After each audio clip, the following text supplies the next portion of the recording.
How you doing? Thanks for being here. Sorry we're a few minutes late. We were in a staff meeting getting ready for Wichita State, and it kind of bled into this. So thank you for your patience. Just want to say I'm really proud of the guys. Last week, a win at UAB, first time in school history, and then follow that up with a Memphis win at home. That's a positive week for us, especially in the way we responded to the Tulane loss. We didn't let that sit with us, but showed that we can get better, and I'm really thankful for that. Probably highlighted by the fact that Kaden Carlisle was Player of the Week at the end of the Tulane game. I know that was a difficult thing to work through, but man, has he shown professionalism and played incredibly well. 21 points a game last week. Really good response. And I think just at the fabric of everything, this group has shown itself to be the ability to get better as the year goes on. Us peaking at the end of the year is all that really matters. And so growth and the ability to grow is a really important thing. And Kanan represented that for us this past week. Wichita State will be a big game, and then to go around and flip at Temple, really odd travel for us. And then a noon game, we're going to have to stack this really difficult situation almost as we travel to be at a peak for both those games. So we'll practice heavy today and then wind it down from there. It'll be mostly about our scouting. I know Wichita State 2-2 in league, but really good. As good a guard as you're going to see in Giles in the whole league. Paul Mills is my friend from Baylor. Does a great job on picking on the right things. As good a coach as I've ever met in my life. To be frank, he's an even better human. And I know that they're coming off a win and against North Texas, where I thought they took some real growth steps. So for us, this will be a big game. They've proven they can win on the road, outscoring UAB by 20 points in the second half. So besides Giles and Coach Mills, the third thing I would probably say about them is they have shown to be able to go on these big swings and runs. And we're going to have to avoid those. And so we spent a lot of time talking about that as a staff just this morning. So we'll move on, and any questions you have, we're here to answer. So thanks. Robbie, go ahead. Hey, Coach, you mentioned Kanan's Player of the Week. What do you feel like's kind of allowed him to really start to gel here once you guys have entered conference play? The UAB game was his most points since Stanford a couple years ago. Yeah, I think he's had time to play, and player development is great, but minutes in a game is where you grow. The second thing is I think he's had time to make mistakes, and I don't think people give enough credit for that. Kids have to learn how to handle success, but then they also have to learn how to handle their mistakes. So as he's made mistakes, he's shown this ability to have not just thick skin, but a big heart and the intelligence to bounce back and make better choices. And his basketball choices are improving. His shot selection is improving. I think the way he's leading is improving. But most of these guys, whether it was Caleb Glenn last year after his experience at Louisville, or Devin and, Kanan and Isaiah Elohim this year, the thing that helps them most is playing time.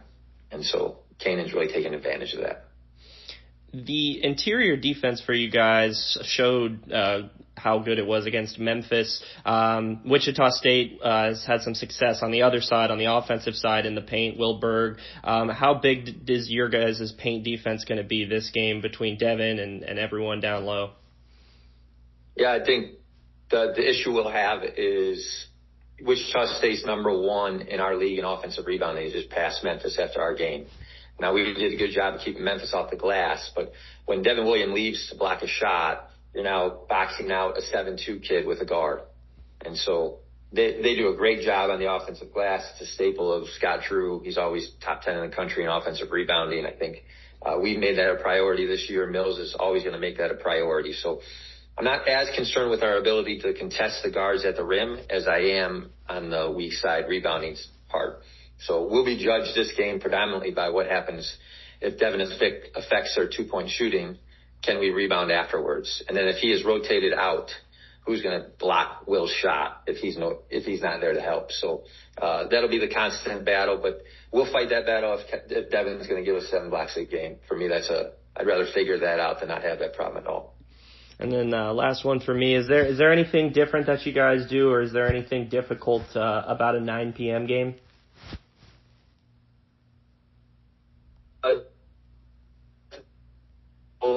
Have have done a great job of getting our guys ready for noon and 1 o'clock games. For the most part, we have not had issues starting. Now, Temple, we had an issue finishing, but we had good first halves on our earlier games. So I feel like we're good there. The 9 p.m. thing is different. How you sleep, when you eat, all that kind of stuff. This is our first time. We had one of these last year. We flew back from Tulsa to play Charlotte on Big Monday, and so we had a 9 p.m. game, and I thought we were able to make that adjustment on really short travel time. So hopefully experts, which are not me, but Zane and Joel will lead us to the schedule and just follow what they say.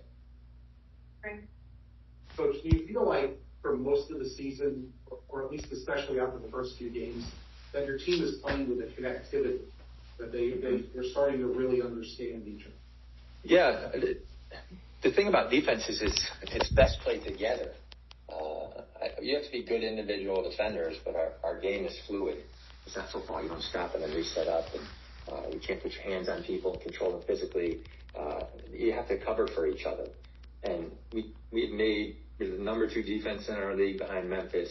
We've made huge strides in that area. And I would say that the word that you use has been as important a word as any that I could describe our team. We are connected defensively. And we struggle at times with turnovers, and there's no defense for live ball turnovers. But when our defense is set, we've been better, and then we're leading the league in defensive rebound percentage. So when you don't give people second chances, and all 5 guys do their job and then rebound at the same time in a connected way, it gives us a chance to run. So I'm thankful our defense is leading the offense also. We're number 1 in pace of play right now, just ahead of USF.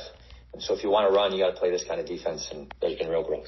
Part of that rebounding is that it seems all your guards are very good rebounders. Is that a big part of it? Yeah, you can be connected, and if you're small and weak and not ready, it doesn't really matter. But great players are great, not just when they have the ball in their hands. It's what happens when the ball is in the air. Teams will be defined by when the ball is in the air or loose on the ground. You can't be a good basketball team if you don't win 50-50 balls in the rebounding battle. And Devin is leading us in rebounding. Vanderpool, Isaiah Lean's averaging 5 rebounds a game. Kanan had 11 defensive rebounds against UCF. We've been able to finish with 4 guards. Nico Moretti on the floor because our guards have shown that they can defensive rebound. So it's a great point to point out. It's not just that we're a good defensive rebounding team. It's that we have guards that will help, and not just help but lead in that category. I know before the season you couldn't have anticipated what a Maxime or a Johan Sissoko would give you, but if they give you minutes like they did on Sunday, do you feel that makes you a super deep team? Yeah, it allows us to stack our 4s, Xander and Joe. We don't necessarily have to go small ball against bigger teams. This week we played Memphis, obviously biggest team in our league across the board. Wichita's going to come in here, and you're going to want to stack your 5s against their 2 5s. It's going to be really difficult to guard them with smaller people. So when we have to go big, Maxime is priceless to us. And if we can inch that thing up to 12 to 15 minutes, and if D. Will's in foul trouble, then it really is a safety net for us. That's a huge positive. And then just like Nico's ankle early on, I think Johan didn't play against UCF, didn't play against UTSA, the tailbone issue, it carries through. And when you're a freshman and English isn't your first language and you miss 2.5 weeks with injury, it's going to take a moment. But I thought the minutes he gave us against Memphis were really good. He looked incredibly comfortable. That spin fadeaway 2 was really special. The corner 3, you can see the talent. I hope that'll give us more than 1 year. And then in giving us more than 1 year, we get to coach him when he knows English. He's a really special young kid. And the sky's the limit for a 6'6" point guard. You just don't see those a lot. Angie, go ahead. Hey, Coach. Happy New Year. Thank you. A little bit kind of shifting away from the game stats and whatnot. I did notice at the last meeting you guys had against Tulane, since that's one of our games coming up, Coach Hunter, I'm not sure if you're aware, he gave praise to you and your staff about the personalized letters that you guys wrote for him, remembering the late Greg Lynch III. What kind of went into your thought process, like writing those letters for him, and how much work did you guys put into writing those letters between you, your staff, and the players? Well, it's a really sad situation. More than just the sadness and the loss, I think we felt it a little extra because he's a local kid. Zion, one of the players on our team, who was really good friends with him, ended up going to the funeral. Beto, who used to play here, was very best. And even though I'm not a South Florida guy when it comes to basketball, I'm trying to be, anybody in this area knows exactly who he was. And it's incredibly sad. And when that happens, texts and phone calls and all that kind of stuff just gets through the roof. There's almost too much to handle. I know Coach Hunter at that point probably had to feel not only immense sadness, but immense responsibility. And so we weren't trying to overwhelm them, but we wanted them to feel the weight of our love and support. So the very day that it happened, we went in the locker room and we made every player write a note of how much we were praying about them, thinking about them, understood the weight of it, that personal people in our locker room loved him and had a relationship with him.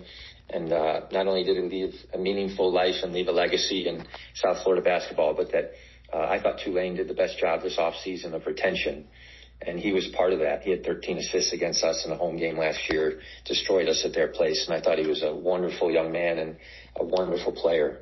And so we spent 30 minutes writing those notes, and we just hope that a little bit extra effort would have done something.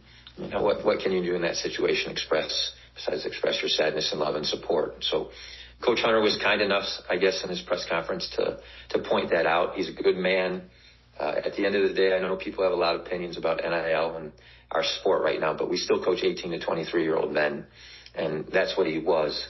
And we chose to make it about the person in that moment, not competition. And I really do respect Coach Hunter and how he's handled that this season. And we respect and love that program. And I hope that people understand how much our guys, because of Instagram, you can almost know anybody in your generation. And so the way everybody knows everybody in basketball, it just would have been wrong to ignore it because too many of our guys really cared. So that's the way we chose to express it. And I hope it meant something because we meant it from our heart. You guys plan to honor him in some other way on the 21st, or was that just kind of a New Orleans thing for Tulane? Yeah, unfortunately, as a coach, I go at a game at a time.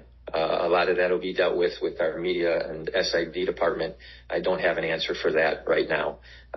So I didn't necessarily know that you were going to ask that question, and that's a few weeks out. But as coaches, we'll peek our heads up and make the right decision. The same reason we chose to write those notes.